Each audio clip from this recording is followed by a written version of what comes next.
नमस्कार दोस्तों, आप सभी का एक बार फिर से स्वागत है मेरे YouTube चैनल पे। तो निफ्टी पे जाने से पहले ना सबसे पहले हम लोग नैस्डैक के बारे में जान लेते हैं, क्योंकि इसका जो होता है ना फ्रेंड्स, वो इम्पैक्ट हमारे इंडियन बाज़ार में 20% इतना तो ज़रूर देखने को मिलता है। और सबसे बड़ा रीज़न इसका क्या है ना कि नैस्डैक जो है ना, नैस्डैक का और ETF का जो अच्छा खासा कॉम्बिनेशन भारतीय बाज़ार में देखने को मिल जाता है और उसका असर यहाँ पे अच्छा खासा हमारे मार्केट में दिखाई देता है। तो सबसे बड़ा रीज़न क्या है कि कल फ्राइडे को अगर हम लोग अपने मार्केट के बारे में बात करें तो हम लोग का मार्केट के बारे में क्या है कि नेगेटिव, मतलब नेगेटिव में क्लोजिंग हुआ। और अगर आप देखोगे तो अच्छा खासा रिकवरी मोड में वहां पे जो है वो मार्केट ने रिकवर कर लिया था। लेकिन अगर मैं यूएस मार्केट के बारे में बात करूं तो हुआ है इसका अपोजिट। क्या हुआ? एकदम पूरा उल्टा हुआ है।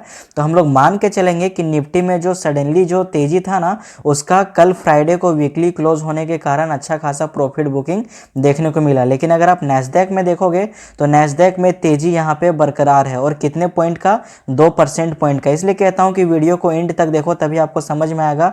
वहीं अगर मैं डॉ जोन्स में देखूंगा ना तो डॉ जोन्स को आपको देख के समझ में आएगा कि इसमें भी तेजी हुई है, लेकिन इसमें मात्र 1% की तेजी मैं यहाँ पे कंसीडर करूंगा। खैर, अब आपको यहाँ पे देख के समझ में आ गया होगा। लेकिन यही अगर मैं जापानीज इंडेक्स के बारे में जाऊँ ना, तो जापानीज इंडेक्स के बारे में अगर आप देखोगे तो शुरुआत भी गिरावट से और जो क्लोजिंग हुआ ना वो कम, मतलब कि कम कमजोर संकेत के साथ में यहाँ पे क्लोजिंग देखने को मिला है। कितना पॉइंट? मात्र 37 पॉइंट नेगेटिव। तो आइए हम लोग सबसे पहले एनालाइज करेंगे अपने FIIs और DIS के डाटा को। उसके बाद निफ्टी और बैंक निफ्टी का कंप्लीट एनालिसिस होने वाला है, ताकि आप मंडे को अच्छे से प्रॉफिट बना सको। तो वीडियो में एंड तक बने रहें। जैसा कि आप सभी लोग यहाँ पे FIIs का डाटा देखोगे ना, तो ये बेचारे परेशान हो चुके थे कि यार हम करें तो करें क्या। मतलब लगातार अगर आप देखोगे ना तो लगातार इनका जो रुख था वो सेलिंग के तरफ था। लेकिन 2 दिन इन्होंने सोचा कि चलो यार कुछ पैसे हम लोग मार्केट में डाल देते हैं। और उसका सबसे बड़ा रीज़न हुआ भी कि निफ्टी जो है वो अच्छा खासा यहाँ पे जो है अपने 52 वीक हाई को ब्रेक कर दिया था। उसके बाद कल क्या हुआ? कल मार्केट में अगर आप देखोगे तो कल गिरावट देखने को मिला। जाहिर सा बात है वो गिरावट तय था। मतलब टाइम पास होने के बाद में अगर आप देखोगे 2391 करोड़ रुपया का कल सेलिंग हुआ। और उसके चक्कर में अगर आप देखोगे तो निफ्टी 50 या बैंक निफ्टी उठा लो, ये दोनों इंडेक्स में, बैंक निफ्टी में आप देखोगे तो 400-500 पॉइंट का गिरावट, और निफ्टी 50 में अगर आप देखोगे तो निफ्टी 50 में 250 पॉइंट का यहाँ पे गिरावट हम लोगों को देखने को मिला था। लेकिन क्या हुआ? DIS ने यहाँ पे फिर कमाल किया। मैं दिखाता हूँ कैसे। पे DIS का डाटा देखोगे ना तो DIS का डाटा देख के आपको समझ में आएगा कैश मार्केट में कि उन लोगों का लगातार बाइंग चालू है। मतलब आप समझ सकते हो फ्रेंड, लगातार बाइंग। यार इस कदर बाइंग कि आप समझ नहीं सकते हो कि आने वाले पिछले 5 साल में, मैं आपको रियलिटी में बता देता हूँ, मुझे बेसिकली पर्सनली ऐसा लग रहा है ना कि 2030 आते आते, अच्छे से सुनना आप लोग, 2030 आते आते आप 2029 भूल जाओ भाई साहब, 2030 आते आते मुझे लग रहा है कि निफ्टी 50 जो है ना, निफ्टी 50 हमारा 50,000 क्रॉस कर जाएगा और सेंसेक्स 1.5 लाख में पहुंच जाएगा। क्लियरली मैं लिख के दे देता हूं, निफ्टी 50 हमारा 50,000 क्रॉस कर जाएगा और जो हमारा सेंसेक्स है वो 1.5 लाख के अबव चला जाएगा। क्योंकि यहाँ पे जो है ना कुछ भी हो सकता है। इस कदर यार पागलों के जैसा पैसा जो है ना मार्केट में ठोक के लगाया जा रहा है। आप समझ सकते हो ना, 690 करोड़, 1300 करोड़, 1400 करोड़, 600 करोड़, 4000 करोड़, 6000 करोड़, 3000 करोड़, 2000 करोड़, 3000 करोड़। ये तो पर डे का डाटा है। अगर मैं मंथली अगर कैलकुलेट करूंगा तो आप समझ नहीं सकते हो कि मंथली DIS के द्वारा कितना पे कितना पैसा यहाँ पे मार्केट में इन्वेस्ट किया जा रहा है। तो आप फर्क यहाँ पे देख सकते हो। तो मार्केट अभी गिरने का कोई मूड नहीं है, मार्केट अभी गिरेगा नहीं। ये आप लोग अपने मन से ख्याल निकाल दो। कोई ब्रोकरेज, कोई फर्म हाउस कुछ भी बोले, बबल बोले, जिसको जो बोलना है बोले, मार्केट तो अब यहाँ से गिरने से रहा। इलेक्शन के बाद मार्केट और बूम करेगा 1000-2000 पॉइंट। बस आप अभी देखते जाओ। आप यहाँ पे देखोगे ना तो मार्केट जो है वो कंटिन्यूसली डाउन चला जा रहा था। और मैंने लाइव सीजन में आके बोला भी था कि मार्केट तभी ऊपर जाएगा जब 22,805 या 810 के ऊपर जाएगा। तब तक आप लोग यहाँ पे ट्रेड मत लेना। लेकिन कुछ लोग जो हैं वो अब आप सोचो कि जो लोग वहाँ पे सी ऑप्शंस में ट्रेड लिए होंगे उनके ऊपर क्या बीता होगा। तो सिंपली यहाँ पे यही था, आप समझ सकते हो ना, 22,800 से मार्केट कहाँ पे गया, 22,350 तक। अगर आप देखोगे तो ऑलमोस्ट 480 पॉइंट जो है वो नेगेटिव गया था। और मैंने यहाँ पे बोला भी था कि अगर 22,500 के नीचे जाएगा तब एंट्री मार सकते हैं। पहला टारगेट रहेगा यहाँ पे 450 का, दूसरा टारगेट रहेगा यहाँ पे 550 दूसरा टारगेट रहेगा यहाँ पे 400 का।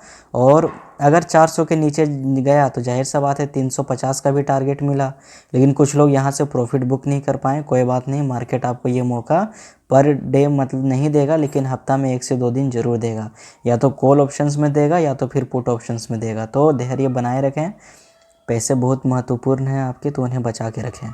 अब मैं यहाँ से बात करने वाला हूँ कि क्लोजिंग अच्छे लेवल पे हुआ है। ये जो क्लोजिंग है ना, ये डिसअपॉइंटमेंट में नहीं हुआ। अगर क्लोजिंग 22,300 के नीचे या 400 के नीचे भी क्लोजिंग हो जाता है ना, तो वहाँ से थोड़ा फियर का पॉइंट बन सकता था। और फियर का पॉइंट क्या था कि सेलिंग फिर उसके तरफ ज़्यादा ध्यान दिया जाता है। लेकिन यहाँ पे मार्केट जो है वो 22,400 के एबव में है। तो जाहिर सा बात है कि यहाँ से हो सकेगा मंडे को 22,600 या 22,700 फिर से चला जाए। अब हम लोग यहाँ पे बात करेंगे कि कॉल ऑप्शंस में हम लोग किस प्रकार से पहले ट्रेड लेंगे।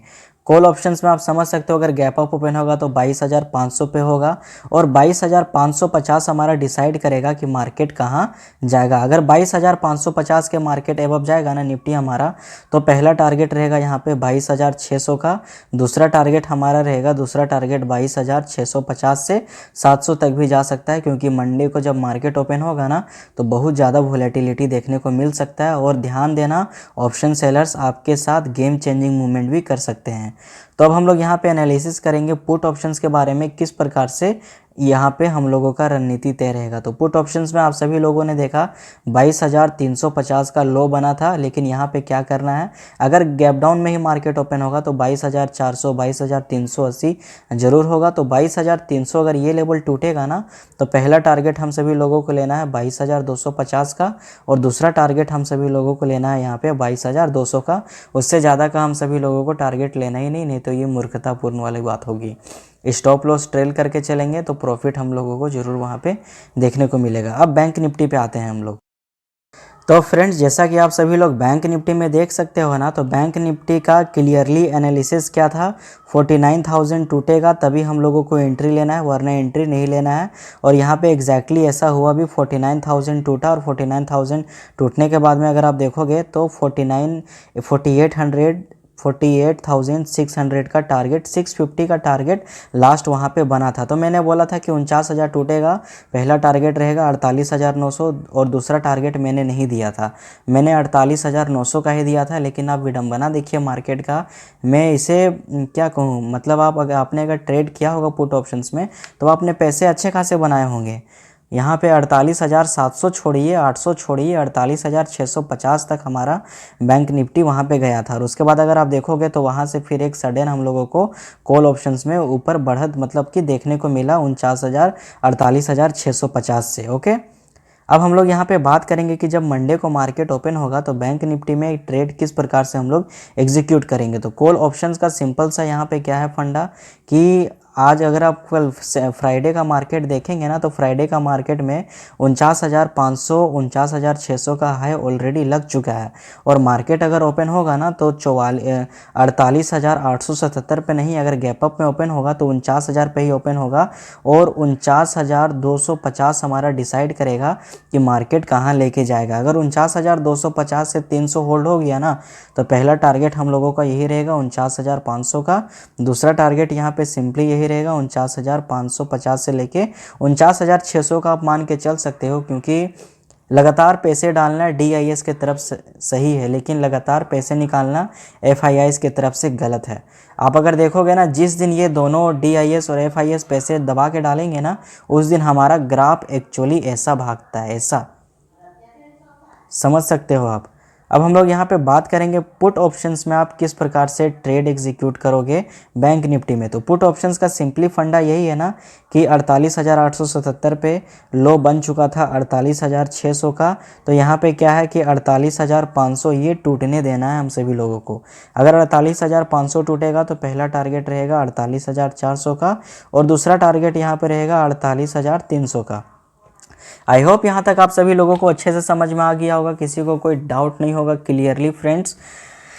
तो इन सारी चीज़ों पे आपको ध्यान देना है। अगर आप इन सारी चीज़ों पे ध्यान दोगे तो मार्केट आपके लिए है। और बिना सोचे समझे जाने बुझे अगर आप किसी के कहने पे टेलीग्राम ग्रुप में ज्वाइन करके जो कॉल्स आप लेते हो ना, वो सबसे बड़ी मूर्खतापूर्ण है, सबसे बड़ी मूर्खतापूर्ण है। वो आप कॉल लेते हो, वो टारगेट आपको क्या देता है, Bank Nifty buy 49,000 call above 450, target 470, 480, 490, 500। क्या है ये सब? कुछ नहीं है, सिंपली यही है। अगर हमारा बैंक निफ्टी 49,400, 49,250 के क्रॉस किया, हम सभी लोगों का पहला टारगेट है यहाँ पे 49,600 का। 600 हिट होगा, आपका ट्रेड ऑटोमेटिक प्रॉफिट में शो होगा। आप वहाँ से एग्जिट मारो या आप वहाँ से स्टॉप लॉस लगाओ अपना प्रॉफिट सेट करके। तो बेसिकली कहने का मतलब यही है कि समझो आप कि मार्केट यहाँ पे आपसे क्या करवाना चाहता है और आप क्या करना चाहते हो। कुछ भी नहीं होगा आपके हिसाब से, यहाँ पे मार्केट के हिसाब से भी कुछ भी नहीं होगा। जो होगा जैसे होगा वो लोगों के हिसाब से ही होगा और जिस लेवल पे चलेगा, जिस लेवल्स पे काम करेगा, उसी एक्सपीरियंस बेस्ड के हिसाब से मार्केट में काम होगा। अब मैं स्टॉक एनालिसिस के ऊपर भी वीडियोस डालूंगा, बहुत दिन से मैं वीडियोस नहीं डाल रहा था। तो मिलता हूँ नेक्स्ट वीडियो में, तब तक के लिए जय हिंद जय भारत।